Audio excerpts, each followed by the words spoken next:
Yeah, Tunisan pour Rap Elite. J'ai grandi avec que dalle, j'ai un empire à ériger. On n'est pas tous nés sous l'étoile des privilégiés, considérés comme du bétail, placés dans des cités dortoirs, pris pour des cobayes, des souris de laboratoire. Oui, ils nous guettent à la loupe, disent qu'on est bon qu'à vendre. Ils attendent le scoop pour mieux pouvoir nous descendre. L'âge de l'info à notre insu, ils se sont crus aux os. Et toutes ces langues de font de la butte car sociaux. On va commencer par le titre Hurricane Carter, date d'un an à peu près, c'est ça? Donc tu dis le pouce baissé quand ils m'ont vu par terre seul contre tous à la Hurricane Carter. C'est ça. Tu parles de quel moment de ta carrière? Est-ce que tu peux être plus explicite? Bah en fait, quand on a sorti l'album À toute épreuve avec Aketo, il y en a beaucoup qui nous ont donné pour mort parce que le fait de revenir au devant de la scène avec l'effectif qui est pas au complet, Blacko qui est absent, il y en a beaucoup qui ont pas misé sur nous, qui nous ont clairement fait comprendre que ça allait pas le faire et que c'était moot quoi, et que au final voilà, tu vois, c'est ce genre de choses qui font que ben toi derrière ça te pousse à être 2 fois plus déterminé et d'avoir cet esprit revanchard, et voilà. Est-ce qu'il y a certaines personnes de l'industrie qui ont essayé de mettre des bâtons dans les roues?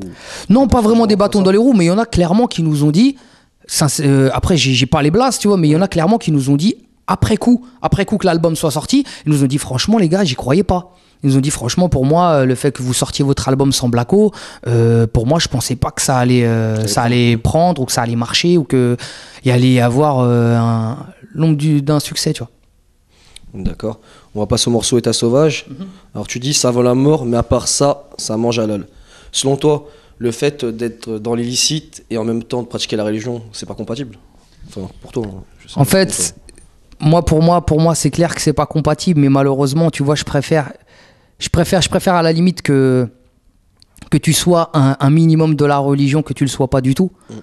Donc tu vois, c'est quand même contradictoire, mais en fait, c'est plus tout ce qu'on a à prôner derrière ça, tu vois. C'est tout ce que parfois c'est toujours assez compliqué de se retrouver à aller au Jama' le vendredi et le soir de se retrouver sur un terrain ou d'aller se retrouver, je sais pas moi, au Milliardaire ou au Cristal ou genre de bail, tu vois. Ouais. Tu sais, mais après c'est comme ça, quand tu regardes maintenant, c'est la jeunesse quoi, elle est devenue comme ça, et bon, il faut s'y faire, mais c'est quand même assez problématique parce que je trouve que l'un ne va pas avec l'autre, mais c'est la réalité. Toi tu critiques, enfin tu t'émets un constat sur ce genre de comportement? Franchement je critique pas parce que ça m'arrive d'être je suis dans le même cas de figure, je le suis aussi, tu vois. Ça veut dire que aussi bien parfois je vais chercher à prêcher une bonne parole, je vais chercher à être là, mais à côté de ça je vais pouvoir faire quelque chose qui est pas bien. Après tu vois, personne fait l'unanimité, personne n'est parfait, je le sais, mais bon, après tu vois, premièrement c'est par rapport à ce que ça représente, ce que ça dénonce, et après aussi pour la phase aussi, tu vois. Ouais, donc t'émets un constat plus que tu ne dénigres ou tu ne critiques, quoi. Ah non, moi je dénigre pas, frérot, j'ai les 2 pieds dedans. D'accord, c'est plus un constat. Alors dans le même morceau tu dis... Mais je vends pas la mort. C'est ça le délire. C'est que bon d'accord, je peux être contradictoire par rapport à certaines choses, mais je vends pas la mort. D'accord, on passe... Non, en fait c'est le même morceau. La virginité se perd aussi souvent que le respect. Est-ce que pour toi c'est dû à l'évolution de la société? Exactement. Ça veut dire que à l'époque, bon, moi je vais parler par rapport à mon quartier et par rapport à là d'où je viens, c'est qu'on a toujours respecté les anciens, on a toujours respecté les parents, franchement on avait peur d'eux, tu vois. On était là, et maintenant je vois que ça a vraiment changé. Ça veut dire que maintenant il y en a plus, il y en a, tu sais, ils sont un peu sans respect. Tu vas leur dire ouais respecte, ils vont dire je m'en bats les couilles, ils me donnent pas à manger. Et c'est un peu ce genre de choses. Après, tu vois, c'est à l'image de notre société, hein, tu vois. Tu vois un petit peu même les frangines, tu vois leur comportement, comment ça se passe. À l'époque, tu vois, elles avaient un petit peu de pudeur, elles se cachaient, tu vois. Peut-être aussi elles allaient se mettre en mode un peu plus loin, tu vois. Ouais. Maintenant, tu vois, c'est ouvertement. C'est pas dû aussi excuse-moi de te couper, c'est pas aussi dû aux exemples de réussite entre guillemets qu'on leur donne à la télé. À mort. De la télé-réalité. Dans tout ça, on va dire, on peut mettre la télé-réalité, on peut mettre les rappeurs, on peut mettre tout le monde, tu vois, là-dedans. Ça veut dire que ce que les jeunes ils ingurgitent au quotidien, c'est ça. Ça veut dire, par exemple, tu parles avec un petit, de nos jours, tu vois, je sais pas, il met 1 heure pour aller à l'école, il met 1 heure pour rentrer, il est dans la cour d'école, etc. Quand tu mets tout ça mis bout à bout, ça se trouve, il écoute entre 2 ou 3 heures de rap dans son MP3 par jour. C'est-à-dire que le petit, il écoute plus les rappeurs que ses propres parents. Et ça, ça aussi, c'est un peu... C'est un peu compliqué. Et pareil pour les meufs, tu vois. Les meufs, je sais pas, tu vois, maintenant, avant je pense que les modèles, ils étaient différents qu'aujourd'hui. Aujourd'hui, quand tu vois que c'est des Nabila ou que tu vois qu'une meuf comme Zaya, qui a fait parler d'elle je sais pas moi, c'était quoi ça, avec les mecs de l'équipe de France, tu vois, elle a baisé avec eux et elle s'est fait connaître par rapport à ça, tu vois. Tu dis, bon... Voilà, et aujourd'hui, tu vois, ça, elle en fait son fonds de commerce, elle est au devant de la scène. Ça, c'est forcément, même une petite, si elle va te le dire, elle va te dire, je m'en bats les couilles, je peux t'assurer qu'elle les regarde quand même. Oui, mais après, ces meufs-là, est-ce qu'il faut forcément leur jeter la pierre, entre guillemets, sachant qu'elles sont juste un produit de notre société, et sachant que même des mecs qu'on connaît ou qu'on caisse, ils sont susceptibles d'être intéressés par ces meufs-là Franchement, je sais, hein, moi, il n'y a pas de problème, je vais pas leur jeter la pierre à ces meufs-là, tu vois. Elles font leur oseille, elles font leur truc. Mais clairement, ces meufs-là, alors, dans ce cas-là, est-ce que demain, leur parcours ou ce qu'elles ont fait, est-ce qu'elles le souhaitent pour leur futur gosse? Ou est-ce qu'elles le souhaitent pour, tu vois, je sais pas, elles seront amenées à être de futures mamans? Est-ce qu'elles le souhaiteraient pour leur progéniture? Mais moi, c'est juste ça que je leur demande, tu vois. Est-ce que vraiment tu le souhaiterais réellement pour truc? Est-ce que tu souhaiterais que ta future fille elle tapine avec des footballeurs? Ou est-ce que forcément que non? Tu vois, c'est pour ça, tu vois, ok, tu vois, on est...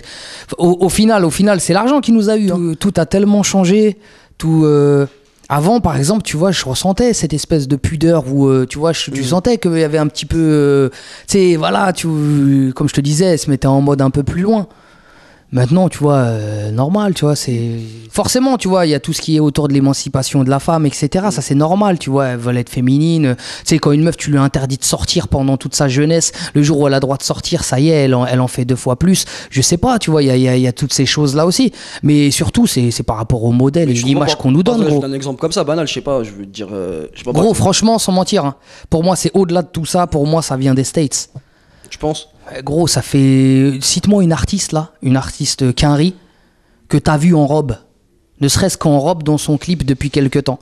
La tête de WAM, elles sont toutes soit en bikini, soit en slip, soit en ce que tu veux. Mais la vérité, il n'y en a plus une que j'ai vue en robe en mode... comme à l'ancienne, les Whitney Houston ou les Mariah Carey. Ça fait un bout de temps que j'ai pas vu un clip d'une artiste Quinry où tu la vois pas ne serait-ce que en robe habillée, mais toi-même, où tu vas pas voir son ventre, où tu vas pas voir la tête de WAM, elles sont toutes à moitié à Walp. Ça rejoint ce que tu disais tout à l'heure, c'est peut-être aussi le produit de notre société, c'est-à-dire que toi tu préfères voir à la télé une meuf en robe ou une meuf où tu vois quelque chose, où tu vois ce que je veux dire. Franchement, nous c'est pas ce qu'on préfère. Non, c'est pas une question de ça, c'est que en fait c'est ce qu'on nous donne. On a toujours été habitué à ça. On va te donner ça, tu vas le prendre et au final ça va rien changer à ta vie. Tu vas t'y habituer et tu vas c'est pas une question que nous on veut. C'est eux, ils se disent ça fait parler, ça c'est marqué. Il y a un petit aspect marketing, un petit aspect buzz derrière. Forcément, la meuf elle va montrer son ins, tout le monde va en parler et tout le monde va jacter sur elle et forcément ça va lui donner de la médiatisation, elle va être visible et au final c'est peut-être un peu ce qu'ils recherchent aussi. Mais quand t'analyses et vu que l'écum ou le rap ou ce que tu veux, c'est un peu à l'image de ce qui se passe outre-Atlantique. Moi, quand tu regardes un petit peu les raclis, je pense que c'est un petit peu ça aussi. Tu vois pas mon frère, Beyoncé, elle a ramené, elle a fait un clip avec des Isabelle Marant. Le lendemain sur Paris, j'ai vu toute la terre. Elles avaient des Isabelle Marant. C'est la preuve que ça influence. Ça vient de là-bas et pareil pour nous, tu vois, que ce soit les Jay-Z et tout ça, tu sais, c'est des personnes qui lancent les tendances et pareil pour les meufs, tu vois. Il y a un morceau qui nous a particulièrement marqué à l'écoute, c'est Les oreilles qui sifflent. Tu peux nous expliquer la genèse de ce morceau, comment t'es venu l'idée d'écrire ce titre-là? En fait, moi ce morceau-là, je l'ai écrit en tant que rappeur français d'origine tunisienne et de confession musulmane. Ça veut dire que voilà, je le raconte avec toutes les ambiguïtés qu'il y a autour de ce que je suis, ce que je représente, comment je visualise un petit peu l'image que j'ai, ce qu'on dit de nous et à quoi on nous limite ou on nous juge, tu vois. Et en fait, je me suis lâché autour de tout ça et j'ai juste écrit, tu vois. Je me suis pas pris la tête, j'ai dit allez, j'ai donné plus ou moins tout mon ressenti autour de tout ça, toute la frustration que j'avais aussi par rapport à ça, parce que depuis pas mal de temps, c'est un peu systématique, on est un peu les mots de tout ce qui se passe, et puis voilà, tu vois. Bon, pour moi c'était important de le dire. On va passer au morceau Val de Zouavre. Ok. Alors, tu dis parle pas de juifs et d'homos si tu veux un semblant de carrière. Ouais. Tu penses pas que ça peut être une punchline qui peut être fort polémique pour toi, sachant qu'on a eu les cas de Dieudonné concernant la communauté juive, ou encore le cas Louis Nicolin qui avait insulté un joueur de PD qui était passé pour un homophobe. Bah justement, t'as bien résumé la phrase, quoi. Ça veut dire que si j'ai dit ça, est-ce qu'on va me résumer à un antisémite ou est-ce qu'on va me résumer à un homophobe? En fait, moi à la base, tu vois, je dis que, ok, tu vois, faut pas. Au stade où on en est, c'est devenu des gens qui sont influents, qui sont puissants, et forcément ça peut jouer par rapport à ta carrière si t'es amené à les critiquer ou autre chose, et que ça c'est une réalité. Premièrement, ça nous est arrivé auparavant par rapport aux morceaux jeteurs de pierre, au truc, on avait eu quelques problèmes autour de ça, mais ce qui se passe réellement par rapport à ça, il faut juste se dire que c'est pas une critique ouverte. Je pense qu'on devrait plus s'en servir nous, ou qu'on devrait plus ça devrait nous servir de leçon, parce que c'est la preuve que quand premièrement, quand t'es organisé, quand t'es uni et quand tu travailles main dans la main avec, je sais pas moi, que ce soit ta communauté ou des gens qui te ressemblent ou autre chose, ne serait-ce qu'au sein du rap ou ne serait-ce qu'au sein de ta cité ou au sein de ton quartier, c'est la preuve que tu peux te faire entendre et tu peux être puissant. Et voilà, tu vois, Et donc selon toi, en France, il existe un 2 poids 2 mesures par rapport à ces communautés-là? Bah ça a toujours existé, tu vois, sauf que bon, aujourd'hui c'est un peu plus mis en lumière. Forcément que il y a 2 poids 2 mesures, moi à mon goût, tu vois. C'est quand je vois que on peut avoir des problèmes qu'on peut citer telle ou telle chose, moi tout de suite ça devient problématique, parce que bon, tu vois, ça veut dire on est obligé de se censurer nous-mêmes, on est obligé de se limiter, et c'est pas bon. Et toi, tu le fais ou pas? Tu te censures toi-même? Non, je me censure pas, tu vois. Est-ce que par exemple tu pourrais faire une phase demain qui soutient Dieudonné, enfin si tu le soutiens, une phase qui soutient Dieudonné, où tu parles de cette affaire-là, ou est-ce que tu pourrais le faire? Bah écoute, après faut aimer jouer avec le feu, tu vois. Mais moi forcément, tu vois, si demain je suis amené à le faire, ou demain j'ai envie de dire ce que je pense, ouais, je le dirai, je vois pas pourquoi je m'en priverais. Y a pas faut qu'on arrête de flipper autour de tout ça, tu vois. Bon, après forcément il y a tout ce qui en découle. Et ce qu'il faut se dire aussi, c'est que c'est pas une question de juste prendre position par rapport à quelque chose, c'est tout ce qui va se passer derrière.